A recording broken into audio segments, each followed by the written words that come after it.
Good morning, guys. You able to hear me? Voice is still clear? Good morning. Good morning.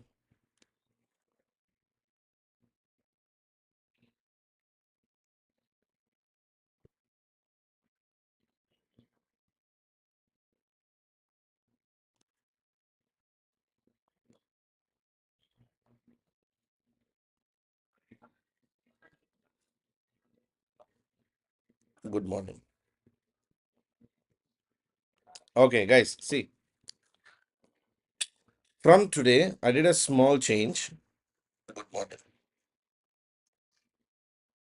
Okay, guys. See, from so we're going to also include current affairs questions or current affairs topics of the day. I mean, one day before current affairs, whatever happened, except like today's 23rd, so 22nd wala current affairs. Couple of them which have been in news or which have been discussed a lot, we'll also be including in these classes every day. After current affairs, we'll add the MCQs. So rather than beating the MCQs straight away. So everyone's able to hear me?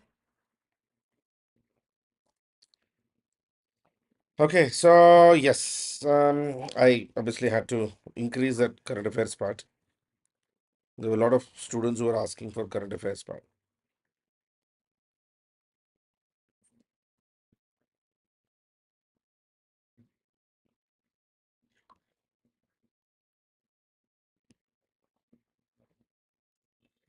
One second. Let me open the chat box. Huh. Okay, see, yesterday there was a small update about some Mesolithic rock paintings depicting a person tilling a piece of land has been actually found in Orvakallu village in Guntur district. In Orvakallu village, Guntur district, we actually had a small excavation which was done, and some paintings have been reported. Painting of a man depict tilling the land. Okay. See, Orvakallu actually comes in Guntur. Guntur is that part. You can see in the map. There, I've showed you Guntur. See, natural white kaolin and red ochre pigment paintings were actually observed. Ochre is a type of painting pigment that is made up of clay, sand, and ferric oxide. Clay, sand, and ferric oxide. Okay.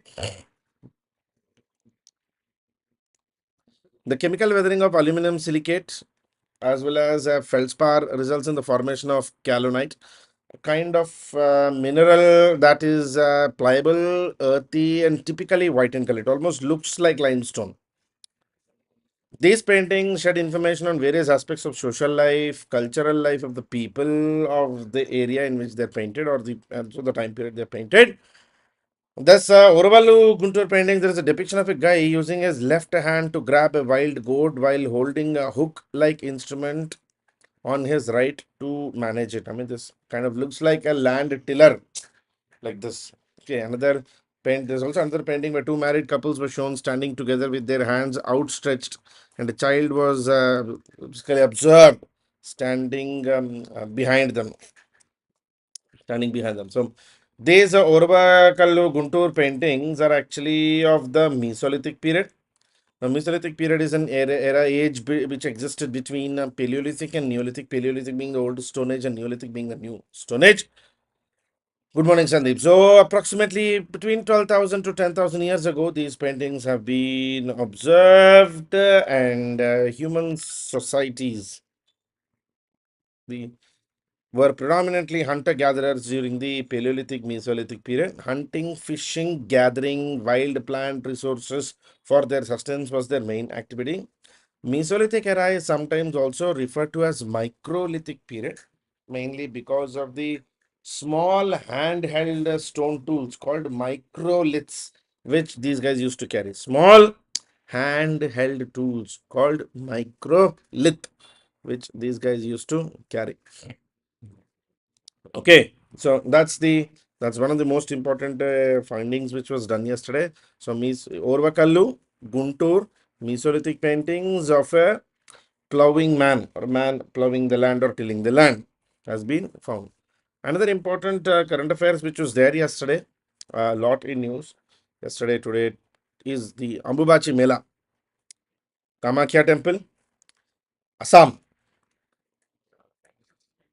It's actually an yearly festival celebrating Hinduism that takes place in Assam. Yes, it is held during the monsoon season, early beginning of the monsoon season. Typically occurs during the month of Ahar, the Assamese calendar, which is somewhere around mid-June. Okay, which is exactly the time. Here, goddess Kamakhya's monthly cycle of menstruation is honored during the festival as part of the year-long celebrations. Now, since menstrual worship, Shakti worship, female worship, it is generally tied with the Tantric system, Tantric Shakti worship that is prominent in the eastern areas of India. This Ambubachi Mela is sometimes also known as Ameti or Tantric Fertility Festival. No, that's the funny part, Antaripa. Yes, yes, I know that. That is actually the strangest part. Now, this temple, the Kamakya temple, is actually situated on the Neelanchal hills. And the uniqueness is the Kamakya temple architecture is also called the Neelanchal architecture. It is a mix of Nagara style and the Indo-Saracenic or the Mughal styles. It is one of the most revered centers of tantric practices. It is also regarded as one of the oldest of the 51 Shakti Pitas which have been there.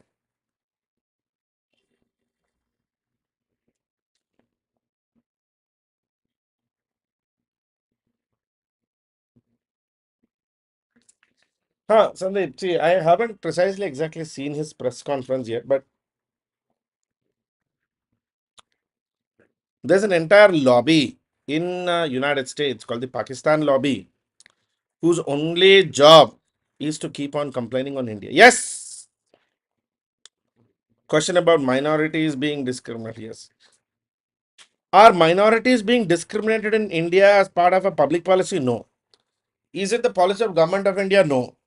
Is that what even any political party in India wants to do? No, because minorities are a good amount of vote.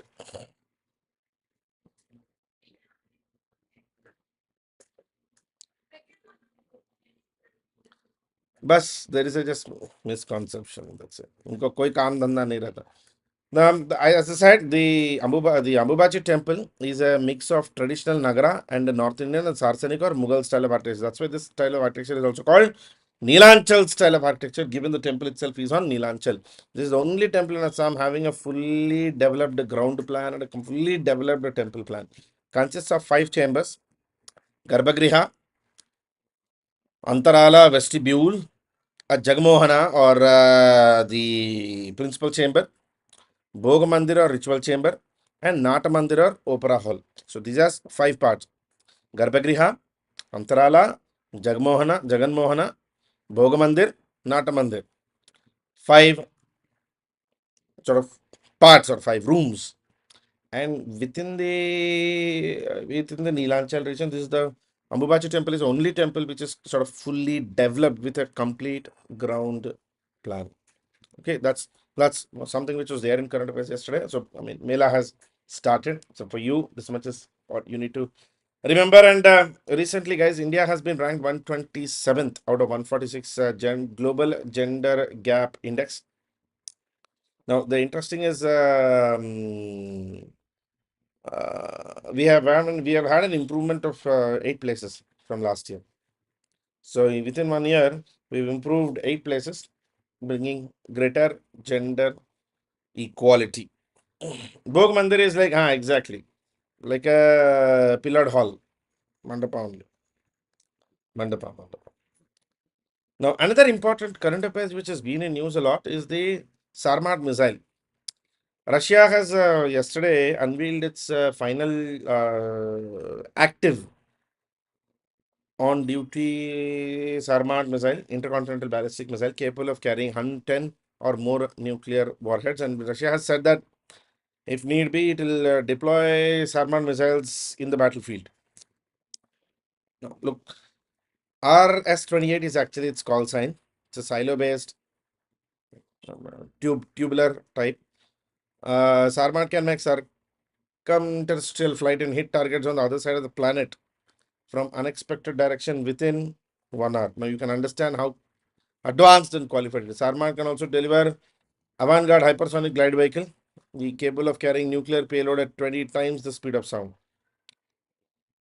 Avant-garde's high speed, low trajectory, and mid-flight inmaneuverability could actually make it immune to interception by America's third missile system or third sealed system. It is the Iron Dome of America. The third technically doesn't have the capability to counter or capture RS-28. Russia yesterday said that अगर Zelensky ने ज़्यादा नौटंकी किया तो इसको लगाएंगे. Designed to carry more than 10 nuclear warheads known as MIRV, multiple independently targetable re-entry vehicle.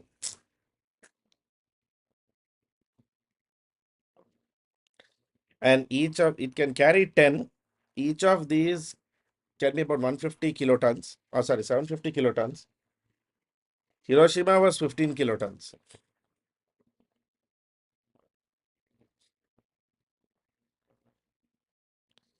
Now you can understand how capable and qualified this Sarmat missile system is. It's now available for active deployment on the front. एक और current affairs जो कि बहुत news में था is the नहीं संदीप कुछ नहीं Hiroshima when Hiroshima they put the total heat or the total impact of Hiroshima was 15 kilotons.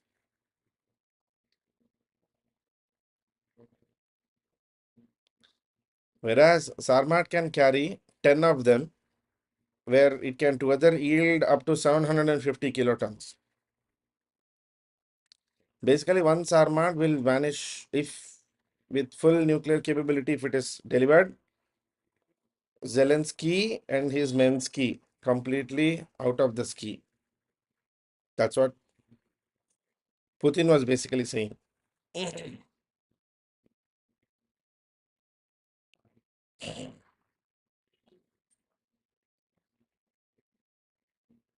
And trust me, Sarmat is something which nobody wants to mess around with. Even America. America's thought cannot even counter this. So अगर ये deployment में आया तो war खत्म हो जाएगा. Okay, another current affairs which was there. No, we don't buy, no, we get gifts. Sandeep हम तो खरीदते नहीं ना, हमको तो गिफ्ट में मिलते हैं, दहेज में मिलते हैं ये सब तो हमको दहेज में मिलता है ना. Sahitya Academy Awards में there was some recent current affairs guys. I mean 2 days ago government said it wants to change the nomination process and intention to alter the nomination procedure. I mean Sahitya Academy basically gives annual Sahitya Academy Awards for people who have done exceptional contribution in literary merit for in the 22 languages of the 8th schedule. Along with that, English and Rajasthani. 4 awards are given for each language. The Academy plays a very crucial important role in promoting excellence in literature. See, पहले कैसे होता था? There used to be a expert team which used to get nominations, which used to nominate, scrutinize, select, and then give awards. Like at this point, the thing was Bhasha Samman conducted through a rigorous and confidential process overseen by experts. It consists of a body of one writer chosen from each of the 24 languages.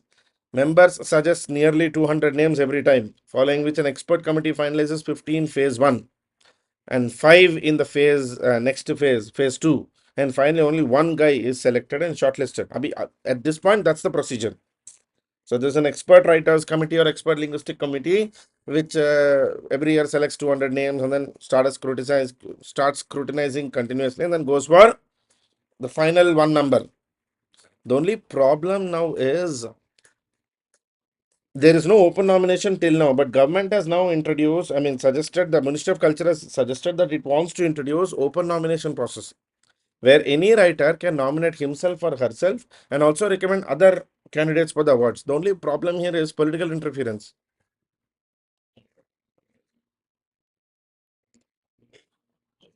At this point, you can't actually even nominate based on your work, based on your benefits, based on what you have done. You will get selected.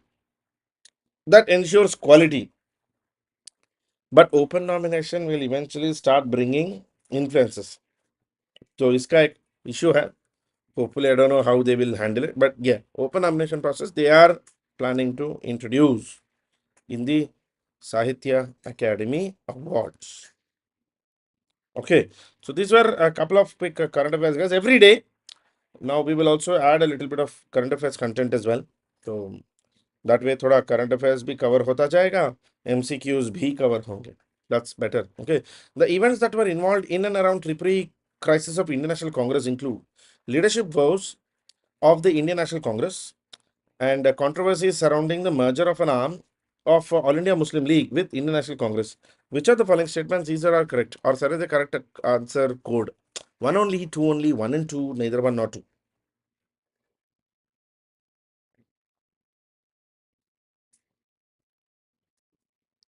Yeah, Manipur crisis, I'll talk tomorrow. I'll talk tomorrow. Tomorrow we have with current affairs we'll talk. First we'll start with Manipur crisis tomorrow, and I'll give you some content also. मतलब, along with Manipur, any other crisis which is going currently in Northeast, sab देखेंगे. The answer here is A. In 1939 Congress session in Tripuri, a small village in Madhya Pradesh, there was a session where Subhash Chandra Bose was actually elected as the president of Indian National Congress. He won the elections by securing 1,580 votes, defeating Pattabi Sitaramaiah, Gandhi's candidate, by 1,000, who got 1,377 votes. Gandhi was actually not in favor of making Bose the president, but Bose won by majority of votes and became the president of Indian National Congress. The problem was Bose was actually critical about Congress members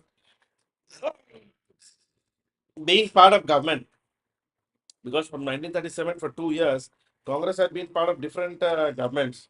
Bose was very critical about this. And Bose was starting to accuse the Congress Working Committee of actually being hand in glove with power, hand in glove with the British, and not being honest in their national struggle. So the Congress Working Committee had its own sort of complaints about Bose. तो इस confusion में ही Tripuri Congress session हुआ था. And to the shock of everybody, Bose won. Once Bose won the elections, the Congress Working Committee demanded an unquestioned apology from Bose if they have to work with Bose. And Bose was like, apology to main nahi dunga. That's why Bose was basically cornered. He was forced, he was cornered to resign. And that's how he had to resign. Individual Satyagraha was launched against the Cripps proposals, Gandhi Irwin Pact, the Augusta Affair, the Cabinet Mission.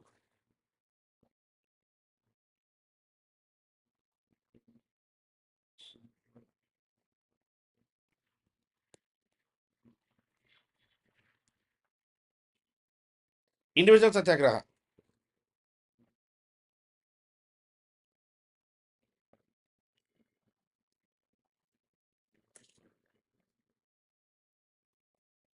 Was it against Cripps proposal of 1942 or August Affair?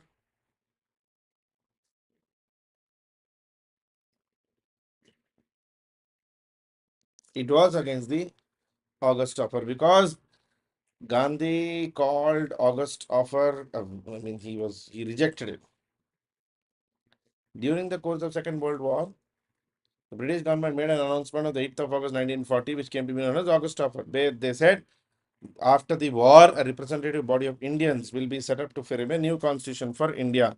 And Gandhi considered it a useless offer. He was not satisfied with it. And because Gandhi did not want to pressure the British at their time of requirement or at their time of emergency and during the war, he wanted to do an individual satyagraha without doing a mass satyagraha.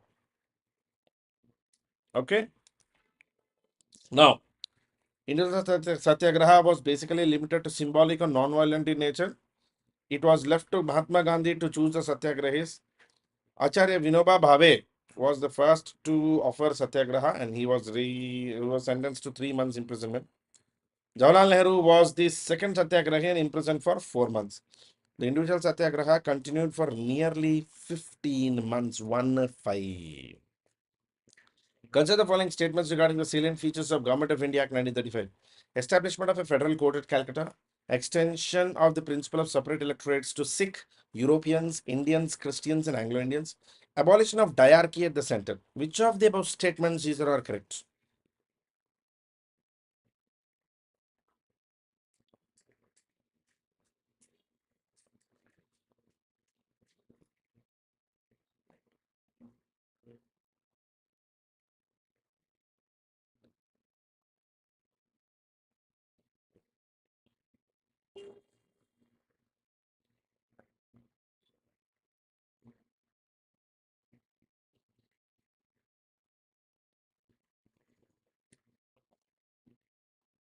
Yes, individual satyagraha's ultimate aim was to connect more people. Yes.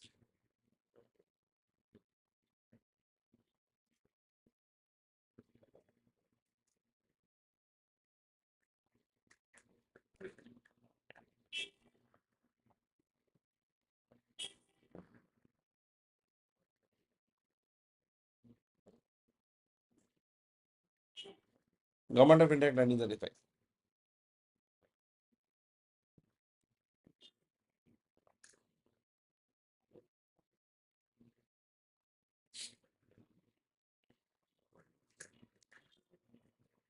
The answer is A. A. Two only. Diarchy at center was actually established with 1935 Act, no?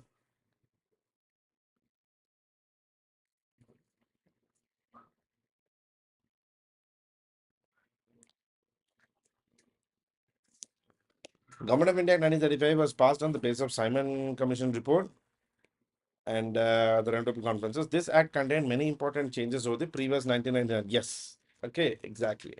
So, provision for establishment of an All India Federation at the center, consisting of British India as well as the princely states. It never came into existence because um,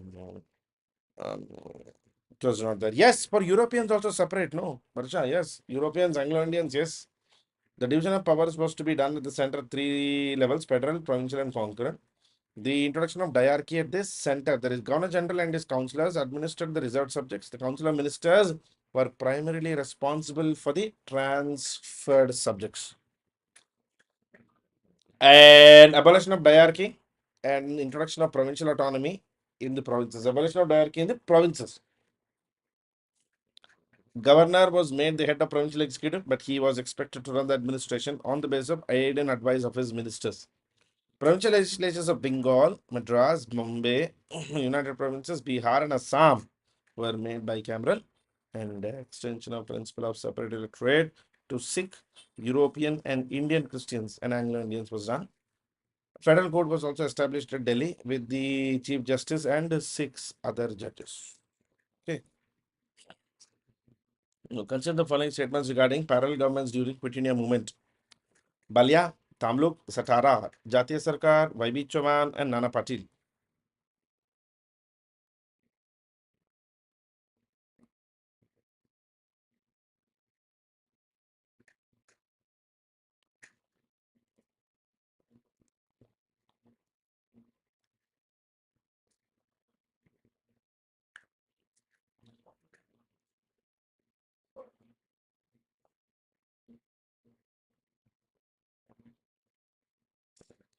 Sandeep, Kunal hasn't come, no?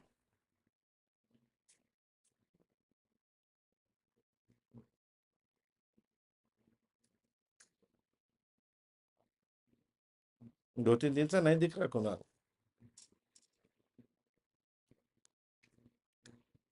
Balia.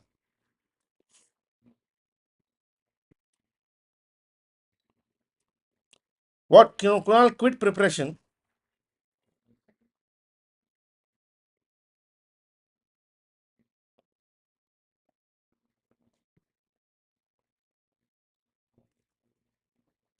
And also, yes, and also the Pooja Jain. Pooja Jain is also not visible or a lot of days, yes.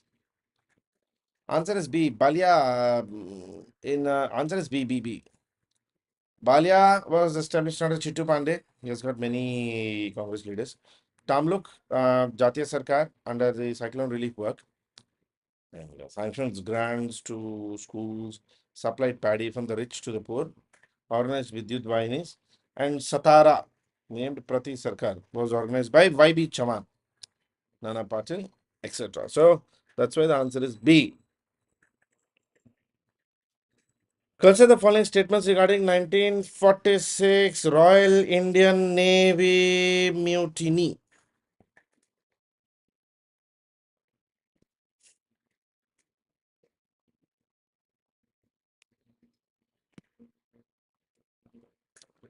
The immediate trigger was the demand for better food and working conditions for Indian sailors in the Royal Indian Navy. And the Indian National Congress and Muslim League condemned the strikers. The revolt was confined to Bombay only.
Answer A. No, remember this always. Yes. The revolt was actually not confined to only Bombay. It was spread wide across even 23 cantonments went on a revolt. The immediate trigger was actually obviously the better food and working conditions and actually better treatment. The immediate trigger was the demand for better treatment, and Congress, Muslim League, all the political parties actually condemned the mutiny because they always thought the tradition or the practice of mutiny is not a good practice.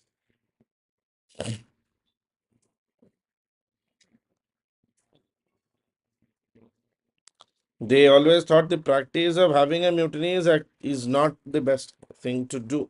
Answer is a Royal Indian Navy mutiny, Rin mutiny, basically happened on the 18th of February 1946. The immediate trigger was the demand for better working conditions, and but eventually it went into a bigger mutiny. It spread across from Bombay to Calcutta to Karachi, everywhere. The mutiny was completely repressed by British troops and Royal Navy ships. Only Communist Party of India actually supported the mutiny. All everybody else sort of stood against it. They did not encourage it.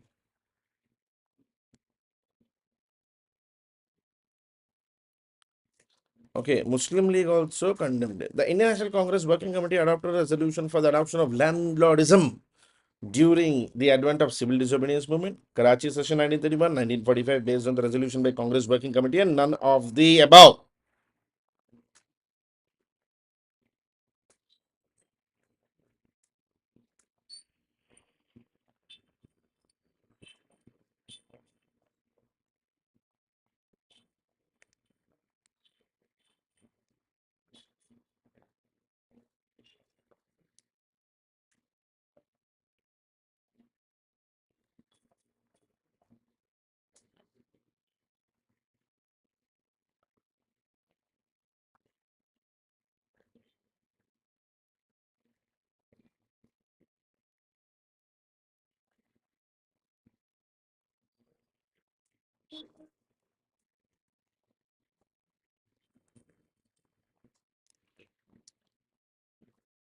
Answer is C. C, C, C. Yes. In 1945, Congress Working Committee adopted a resolution for the abolition of landlordism and granting of land to the tillers. This was also for the first time that the consolidation of the Indian capitalist class within the national movement actually happened. 1945, Congress Working Committee resolution. Okay. Another very quick question. The General Services Establishment Act was one of the main causes for the uprising of 1857. The act required every Indian soldier to go overseas for deployment if required, provided for a salary cut for the sepoys and increased the taxes on the Indian peasants, provided special status to the European recruits and downgraded the position of Indian sepoys, mandated a soldier to be recruited from every peasant family in the villages. Answer.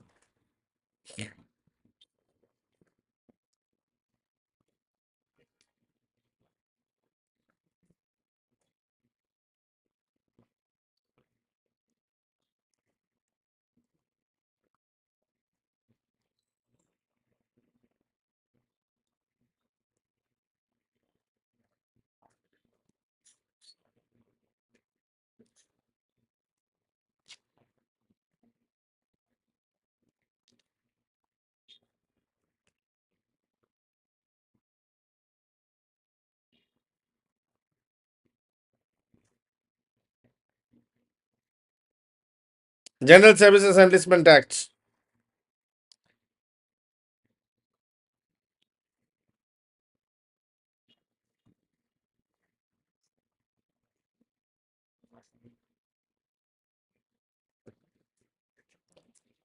Answer is A. Yes, the General Services and Enlistment Act was actually passed during the period of Charles Canning as the Governor General, not as a Viceroy, but Governor General, the last Governor General.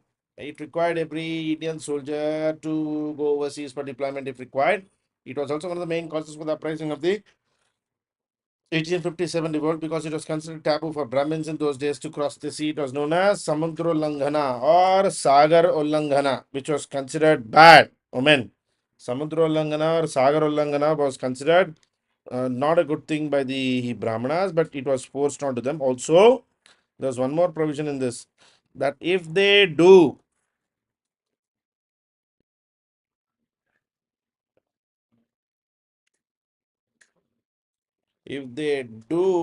batta bhi nahi milega. Batta is basically that extra pay that people used to get. वो भी नहीं देंगे अभी, if अगर किया तो. Consider the following statements regarding the Government of India Act 1858. It changed the entire structure of Government of India prevailing earlier. It abolished East India Company rule in India. As per the Act, Indian government was to be supervised and controlled in England. Which of the following statements these are correct?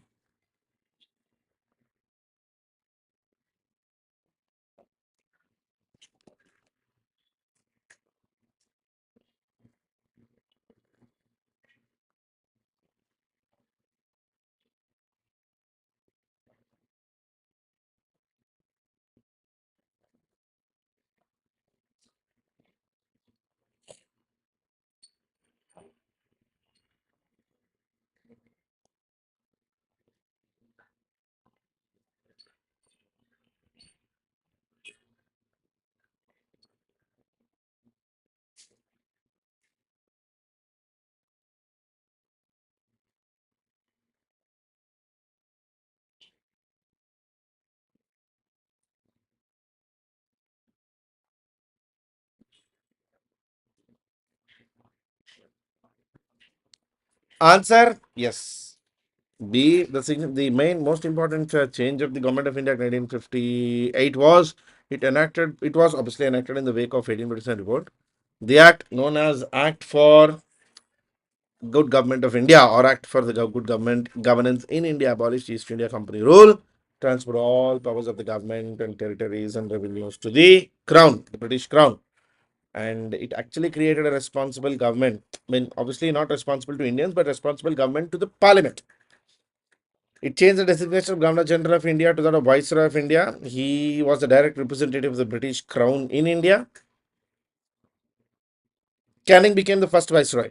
It ended the system of double government by abolishing the Board of Control and Court of Directors. Eventually also created a new office, Secretary of State for India. gave vested all the authority, complete authority and control of the Indian administration into this office. And the Secretary of State was to be a cabinet member and was responsible ultimately to the British Parliament. The Secretary of State was to have 15-member council. The council was an advisory body. The Secretary of State was made the chairman of the council. It constituted the Secretary of State in council as a body corporate capable of suing and being sued.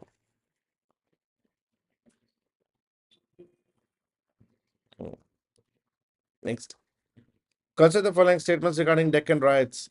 The main motive of the riots was to destroy the account books of the moneylender. Deccan Agriculturists Relief Act was passed, which ensured that the farmers could not be arrested and imprisoned if they were unable to pay their debts. The movement got support from the Pune Sarvajanik Sabha. Which of the following statements is or are correct? 1 and 2, 1 and 3, 2 and 3, 1, 2, 3.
I'm just checking, guys. I think I will figure out a poll option.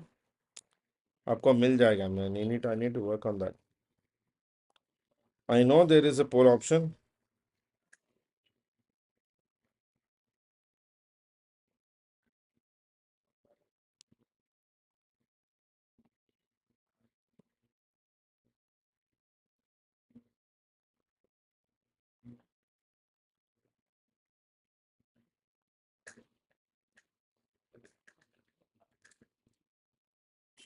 We will bring the poll option. Okay. Answer is D, guys. D, D, D, D, D. D.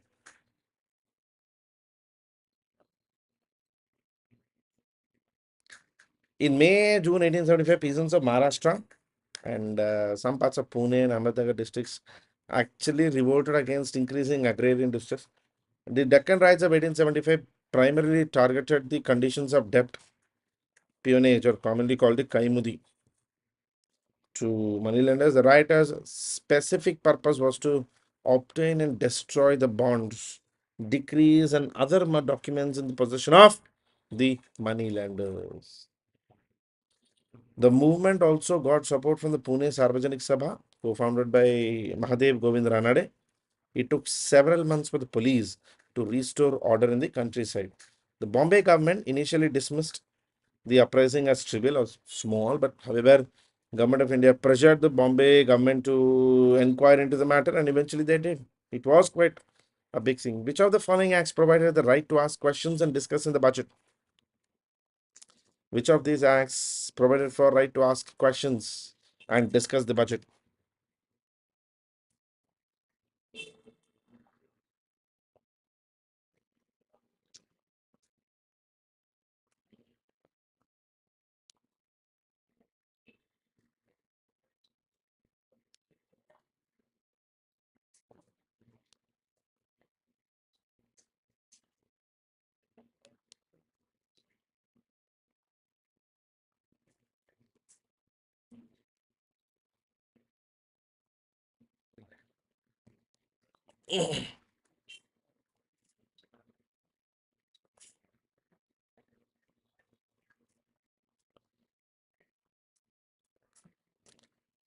The answer is A. The main features is 1890. It was in 1892 that members were given permissions to ask supplementary questions, even subsequent questions on budget. An increase in the number of additional or non-official members in the Central Provincial Legislative Council.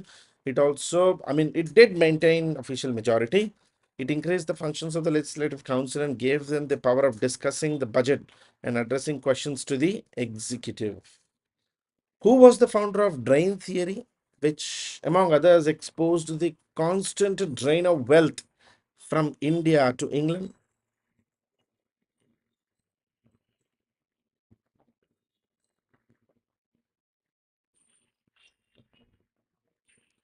So basically, who proposed drain of wealth theory first?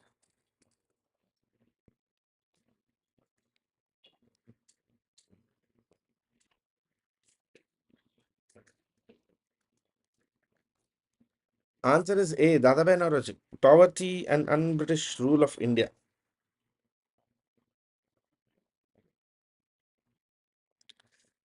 See, R.P. Dutt Ambedkar also supported the drain of wealth concept, but it was the credit was actually making it a major idea or major tool of discussion for the nationalists goes to Dada.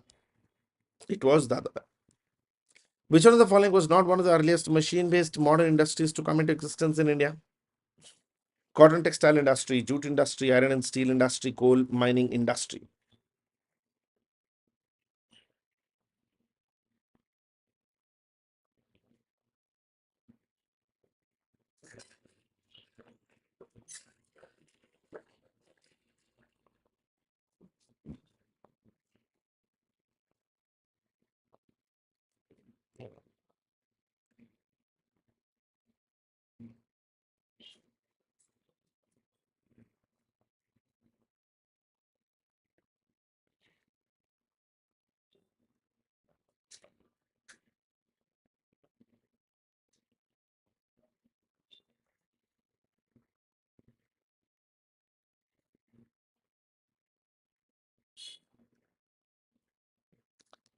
Answer is C.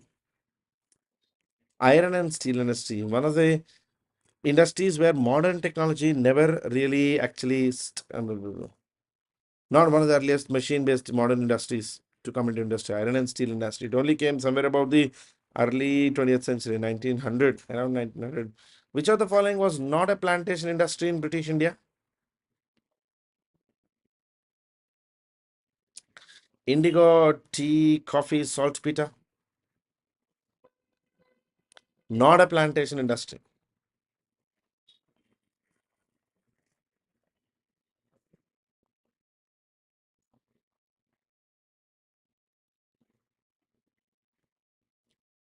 Good morning, Shana. Good morning, people.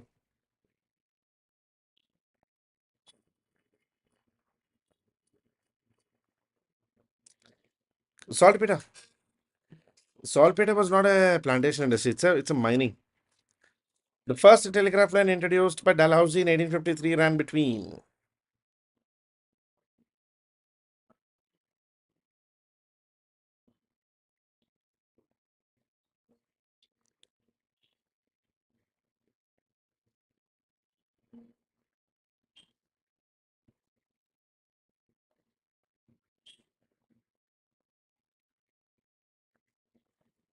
Okay, by the way, what is tomorrow? Tomorrow morning, tomorrow is Saturday, right? We will do a very quick discussion on two major topics. First, we will tomorrow class will be a little lengthy. So first we will discuss on. I'll give you. I've been trying to avoid, but consistently people are asking. So I will be telling you a book list. Yes. But look, this is not like the book list that you have to study or you can study and you will clear the exam. It doesn't work that way. It's just only a reference book list which I'll give you tomorrow. Then we will also discuss Manipur violence. What's the story with Manipur? Ho kya raha hai? Why Manipur is burning? What is the reason, etc. And couple of current affairs of this week, whatever happened. Uske baad we will see the MCQs tomorrow. So tomorrow probably we will have a little lengthy, maybe 2 hours class. The first telegraph line introduced by Dalhousie in 1853 ran between Calcutta and Agra. Yes, Calcutta and Agra. During whose period did the European soldiers stage the so-called White Mutiny in India?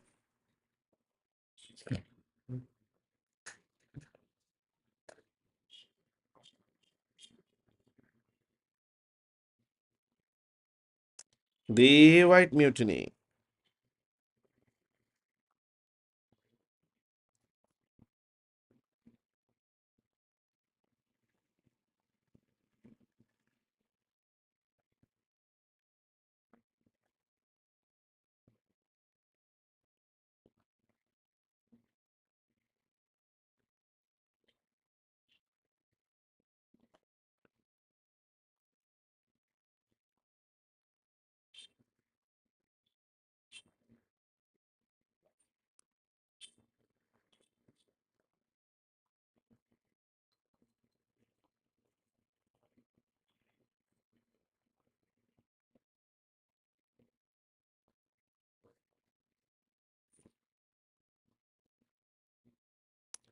Ripon के period में.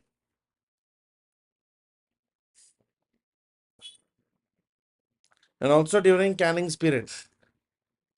There were two big issues which happened. One was the main White Mutiny was during the Canning's period.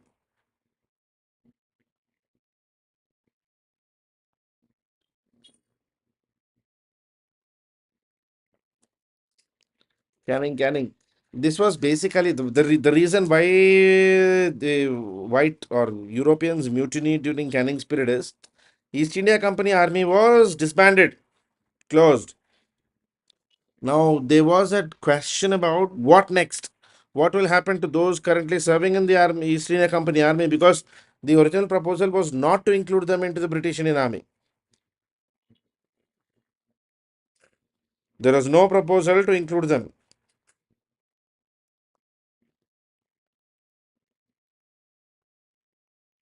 So white soldiers, they actually mutiny at that time. During Ilbertville controversy, there was not a soldier mutiny, but it was a political protest of the whites during the Ripon's period. Within the domains of the question which is asked, the Lord Canning is your best sort of option. Lord Canning is your best option. What is the chronological order of the following Governor Generals? Minto, John Shore, Cornwallis, Warren Hastings, Lord Hastings, and Wellesley.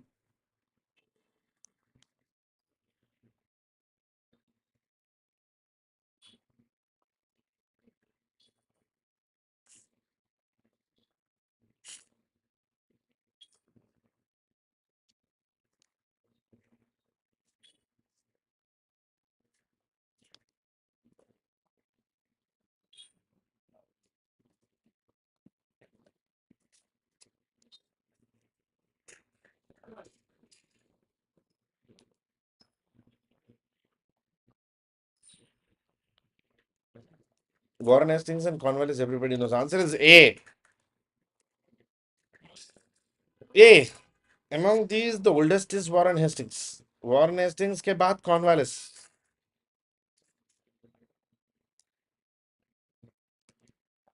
Okay. Arrange the following Governor Generals and chronological sequence. Ellenborough, William Bentinck, Canning, Auckland, Dalhousie, Harding.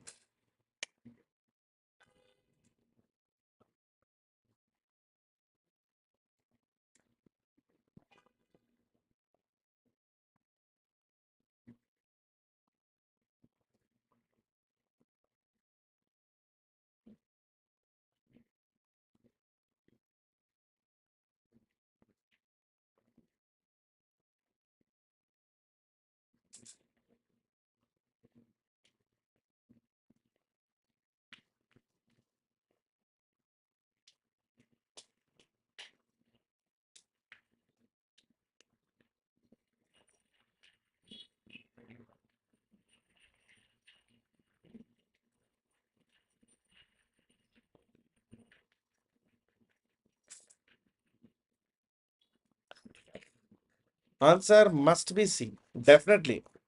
Because, see, these kind of questions you can identify based on C. After Canning Dalhousie or after Dalhousie Canning, right? Dalhousie, Canning. Sequence वही आता है. 5 and 3. The only place where 5 and 3 best fit is this.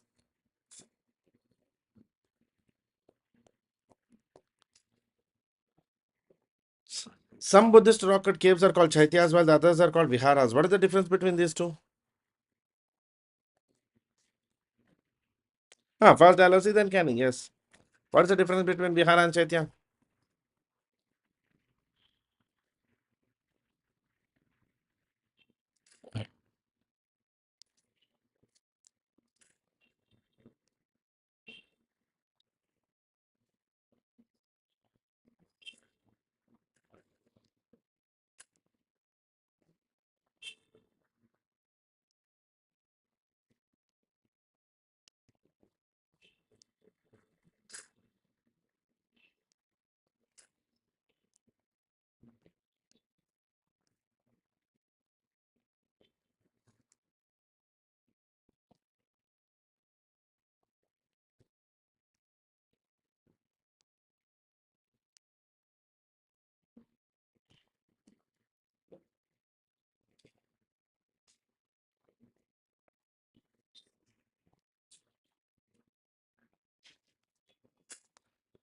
Chaitya is a place of worship, whereas vihara is a place of dwelling.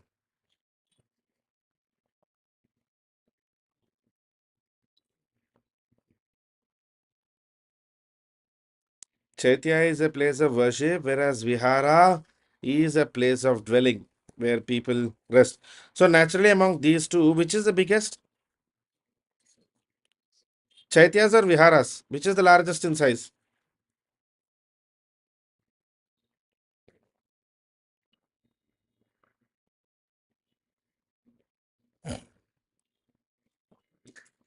Chaitya ही बड़ा होगा because you always your prayer hall has to be much bigger in size than your rest houses, than your own house. Your temple has to be bigger than your house, no? Mm. Chaityas are always bigger. Gautam Buddha was born in 563 BC. In which Kshatriya family? Sakya Kshatriya, Kuru Kshatriya, Yaduvanshi Kshatriya, Chandravanshi Kshatriya.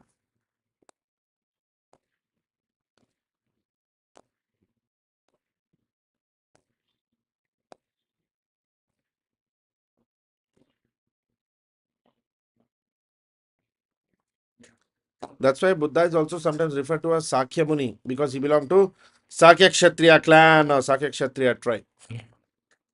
In which place Gautam Buddha delivered his first sermon?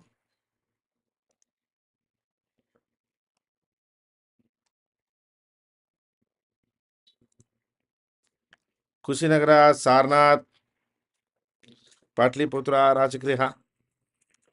Exactly, Sarnath. इसी Patna Sarnath deer park near Banaras. Which among the following is not the four noble truth of Buddha? World is full of suffering, desires cause suffering, desire is the best way to get moksha, suffering will be removed.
Good morning, Lakshmi. Yes. See, no, desire is not the way to get moksha. I mean, that was practicalist. Where was first Buddhist council held? Kashmir, Gaya, Patliputra, Rajagriha. Guys, after this class, if you are there on social media, please do share the class link on all your social media profiles.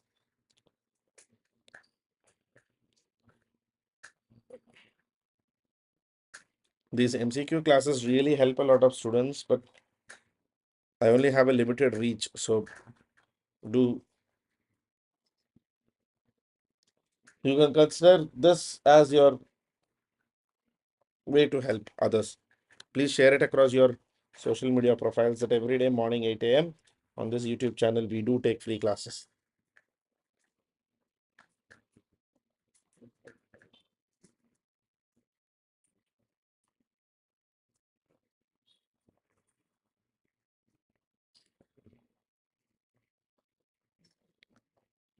Tell three people, you tell three people, let those three people tell three more. Ma'am, because I'm once the base increases, once more number of students attend, I'll be able to justify and bring other faculties also, economy faculty and uh, polity. We'll be adding other subjects also, obviously free. Let us see if we can benefit students this way. Answer is D, guys. Rajagriha. Satapani cave, Rajagriha. वहां पे हुआ था ये. Who among the following presided the first Buddhist council? Mahakashyapa, Moggali Pratissa, Asamitra, Rishabhadeva. The first Buddhist council conducted by Ajatashatru at Sattapani cave in Rajagriha. The chairman was Mahakashyapa. First Buddhist council chairman was Mahakashyap. What is the literal meaning of Buddha? The awakened one, the enlightened one, the sannyasi, both A and B.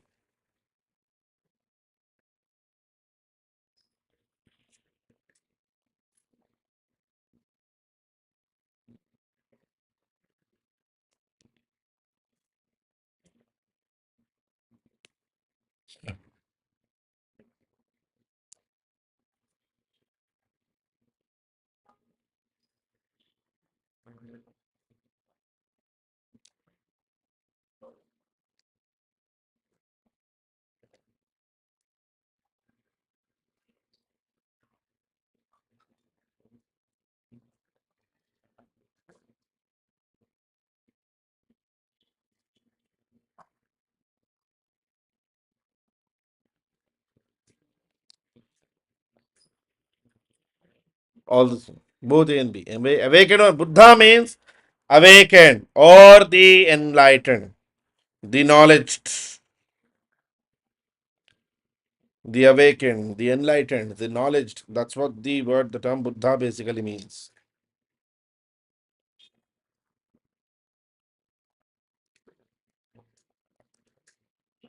Now, who among the following were not the disciples of Buddha? Sariputta, Moggalanna, Ananda Kasyapa, Upali, Suddhodana, and Rahula, all of the above.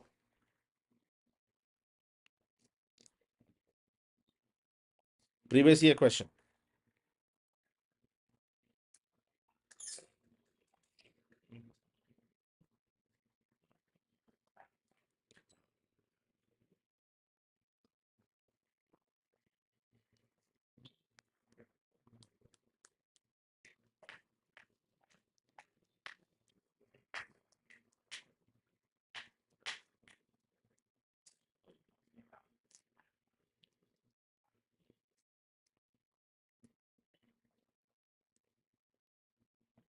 Yes, Rahula, his son, he was also a disciple. All of Rahula was not the disciple. Wife, Suddhodana. Son, Rahula. Family. Which of the above best describe the concept of nirvana in Buddhism? It was a 2013 question. The extinction of flame of desire, the complete annihilation of self, state of bliss and rest, a mental stage beyond all comprehension.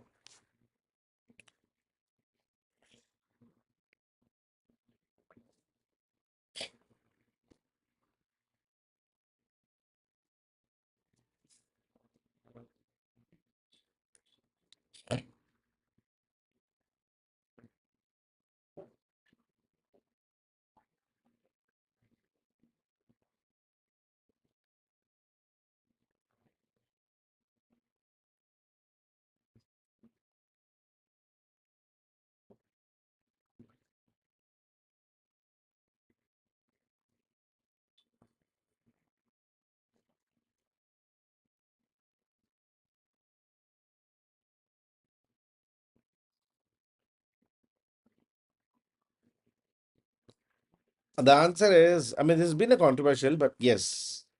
Answer is a extinction of flame of desire. I mean, within the domains of Buddhism, it is the extinction of the flames of desire or the choice of desires is what actually Buddha describes as the concept of nirvana, the only purpose of nirvana. I mean, not going to a stage where you do not have any desire. That's what Buddha said nirvana was all about.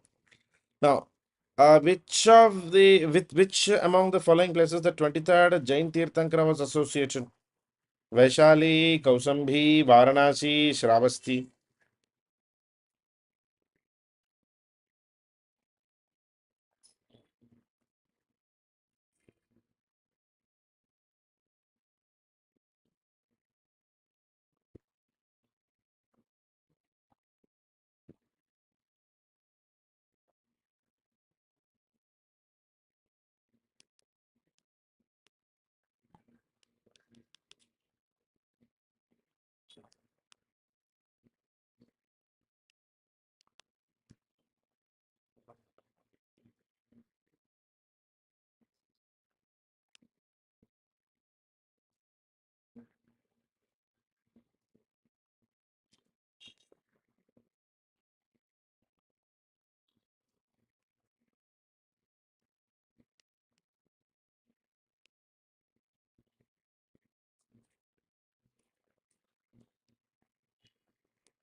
The answer is 23rd Tirthankara has been very active in Varanasi. 23rd Tirthankara is Varanasi. Okay. Now, Sallekkhana is a religious practice in Hinduism, Sikhism, Islam, Jainism.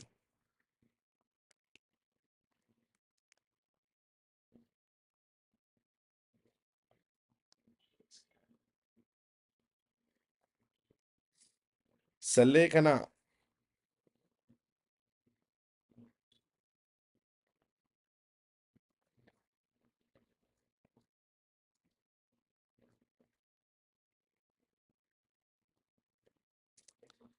Now, it is Sallekkhana Vrata or a Santara is actually a practice which is very popular in Jainism. It was actually suggested as a path by Vardhaman Mahavira for attaining Kaivalya, for gaining the Kaivalya Jnana.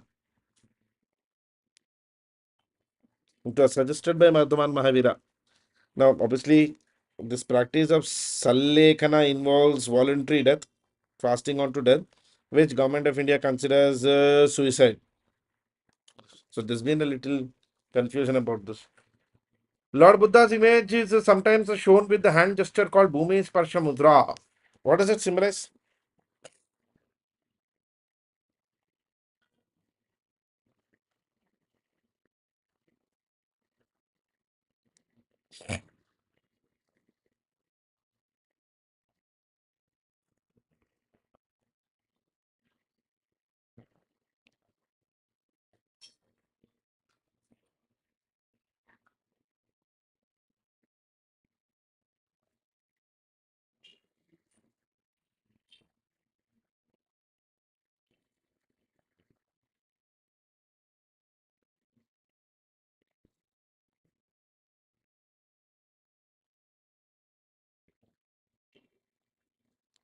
Bhumi Sparsha Mudra, where Buddha is actually calling Mara and telling him, see, Mara, in spite of your influences, I'm still pure and chaste. I mean, yes, exactly. Answer is B.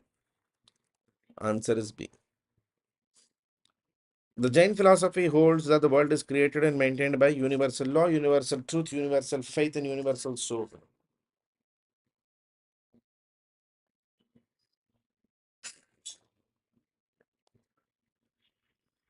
Yes, Sandeep, Hyderabad में ही.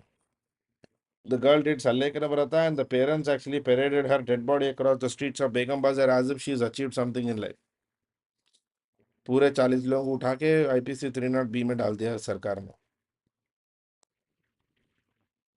Universal law.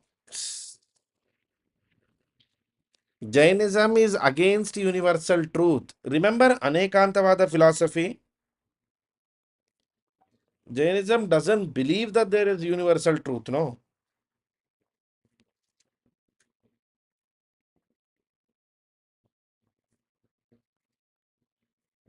Right?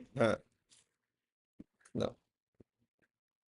Small question. Consider the following statements regarding Periyar E.V. Ramasamy Naikar. He was an active member of Congress, getting arrested during non-cooperation movement. He was the founder of Dravida Munnetra Kazhagam. Which of the following statements these are incorrect?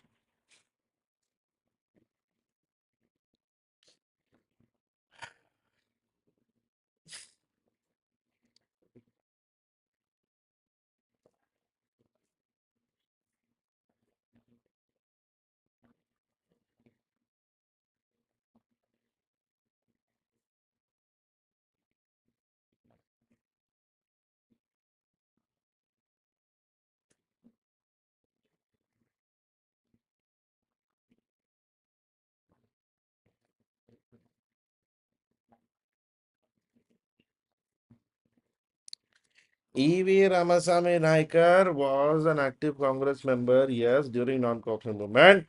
He is not the founder of Dravida Munnetra Kazhagam. He is Dravida Kazhagam. He was a crusader against casteism, born September 17th, 1879, founder of the self-respect movement, the Svai Maryadai Sangam, or the Dravidian movement, where backward castes have equal respect. He was affectionately known as Periyar, which means the elder one. In Tamil, it basically means Periyavar, means the elder one. Bade log, bade bhai or bada, umar mein bade log. He founded the political party Dravida Kazhagam, which eventually splits into two, with one group led by C.N. Annadurai forming Dravida Munnetra Kazhagam. Periyar was highly active with the justice movement of the Justice Party movement of Tamil Nadu, originally before the Dravida Kazhagam. He once refused a meal on a visit to Kasi because of his caste, which turned him towards atheism. If God is the root of all our degradation, destroy that God. If it is religion, then destroy the religion. Obviously, he was very, very radical, guys. He worked on eradication of caste. He worked on religious views, women rights, Tamil grammar. But there was one, the problem was he was actually telling the right thing, but the methodology he insisted was actually controversial because Periyar always, I mean, see, for example, he used to just go into temples and beat the idols of the gods with chapal. He was that kind of a guy. He was born in 1879. Periyar is remembered as a self-respect movement to redeem the identity and self-respect movement. He envisaged Dravida homeland in the Dravida Kadagam and launched a political party, Dravida Kadagam. He associated himself with Justice Party and the self-respect movement. He was very active member of the Vaikom Satyagraha, giving access, giving for the demands of the depressed classes the access to road in front of the Vaikom temple, public park in front of the Vaikom temple, because people were banned or prohibited from walking in front of the Vaikom temple. In 1940s, Periyar launched a Dravid Kadagam, mainly with an aim to establish Dravid Nadu, a country or a sort of province consisting of Tamil, Malayalam, Telugu, Kannada speakers. He focused on social, cultural, gender inequalities. He was an absolute atheist. He asked people to be rational in their life. He argued that women needed to be independent, not mere childbearers. He was very, very radical and very extremely atheist. He was actually extremely atheist. So obviously, many people consider him to be a little controversial, guys. It depends on how you actually see him.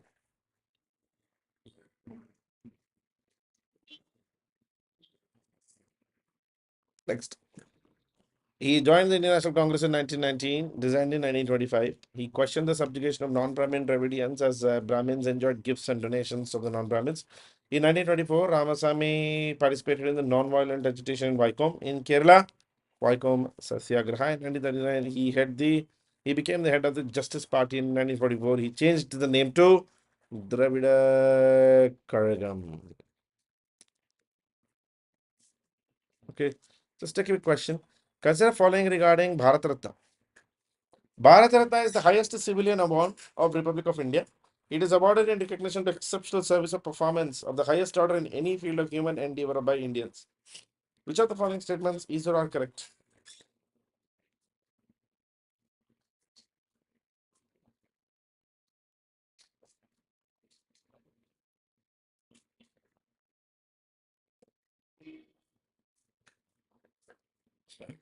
Bharat Ratna.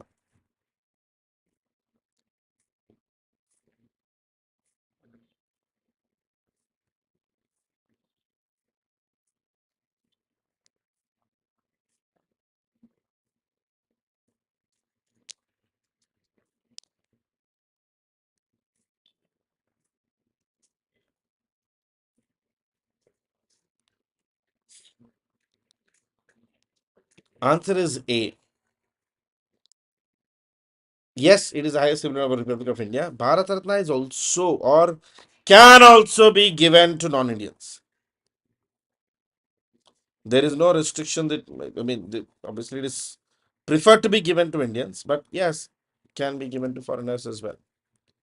Bharat Ratna, it comes with this sort of leafy metal trophy. The provision for Bharat Ratna was introduced in 1954. Any person without distinction of race, occupation, position, or sex is eligible for these awards. In fact, there is actually no written rule or a provision that it has to be given to Indian citizens only. It is awarded in recognition to exceptional service of performance of the highest order in any human endeavor.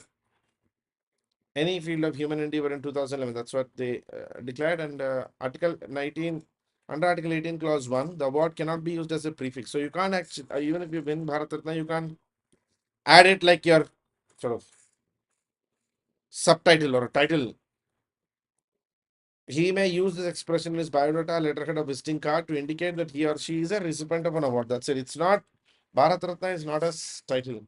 On the front of Bharat Ratna's award, there is a image of sun with inscribed Bharat Ratna in Devanagari script on people leaf sort of metal thing. On the reverse or the backside, we have the state emblem. India's, the lion symbol, lion emblem with the motto Satyamev Jayate. Bharat Ratna award is also wear this ribbon, Bharat Ratna ribbon, the ribbon on which the award is actually worn like a medal. It is the number of awards is restricted to a maximum of 3 in a particular year. On conferment of the award, recipient receives a sanat, a certificate signed by the president, and a medallion. As such, the recommendations for Bharat Ratna are made by Prime Minister himself to the president.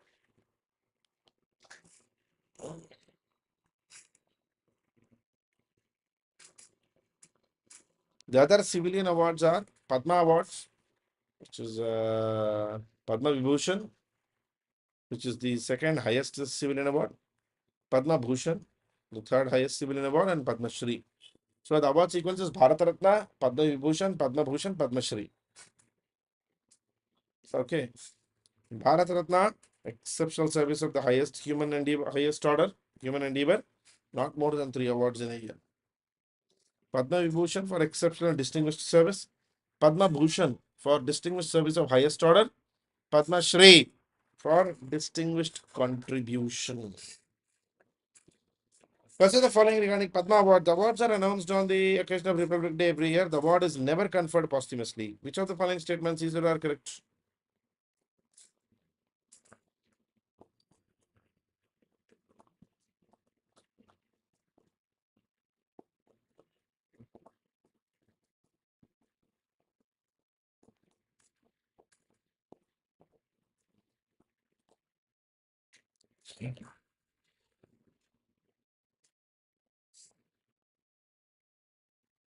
Padma Awards.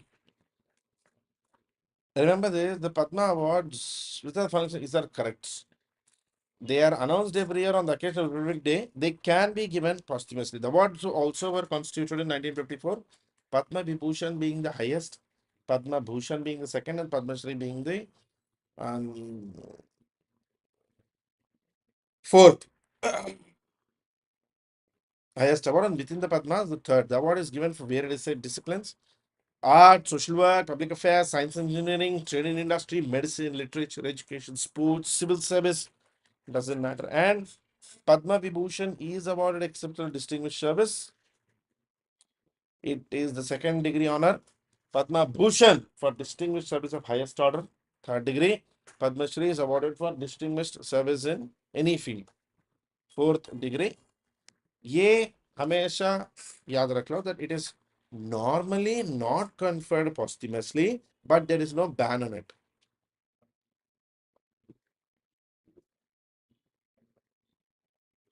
Highly deserving cases, government could consider giving the award posthumously if, say, the death has been within 1 year of the preceding Republic Day, or which it is proposed to announce the award. I mean, so generally they try to avoid giving posthumous awards in Padma. Okay. Last question for the day. Consider the following about the Jnanpith Awards. Any Indian citizen who writes the list of languages of the 8th schedule of India and English is eligible for these awards. The award was instituted in 1954. Which of the above statements are correct?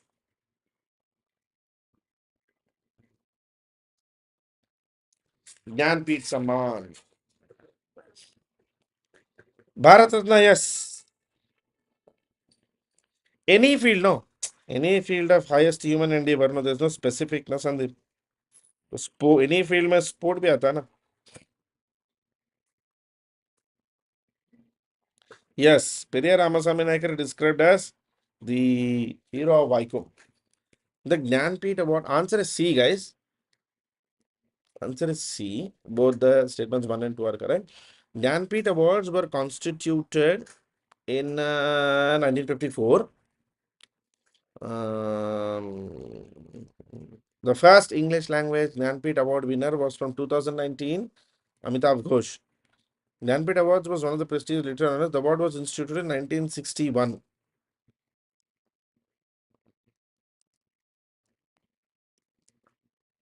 Any Indian citizen who writes in any of the official languages of India is eligible for the honor.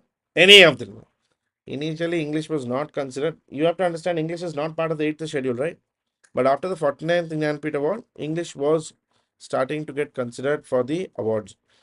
For all Jnanpith Awards, nominations for the award are received from various experts, literary writers, etc. Every 3 years, an advisory committee is constituted for each of the languages. The language of the most recipients' work is not eligible for consideration for next 2 years. And so basically, English got it in 2019. So English is not eligible for 2021 and 22. Each committee considers 3 literary critics and scholars of respective language. And Jnanpith award selection board और प्रवारा परिषद board के committee है, वो स्क्रूटाइज करके awards देता है. Okay, so Jnanpith awards are given by that board. So obviously this board's term is for 3 years, guys, as I said.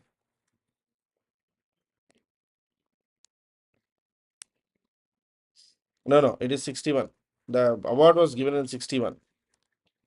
1961. Okay.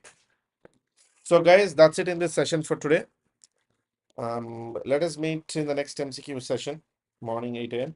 Tomorrow morning, I want to finish off the discussion on 2 important topics. Number 1, the book list for you guys, which you can obviously focus on the next year prelims. Uske baad, we'll also be discussing some information about the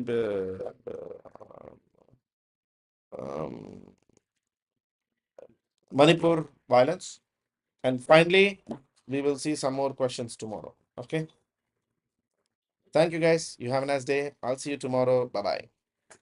And please do subscribe and share this class link across all your social media channels. Thank you, guys. Bye-bye.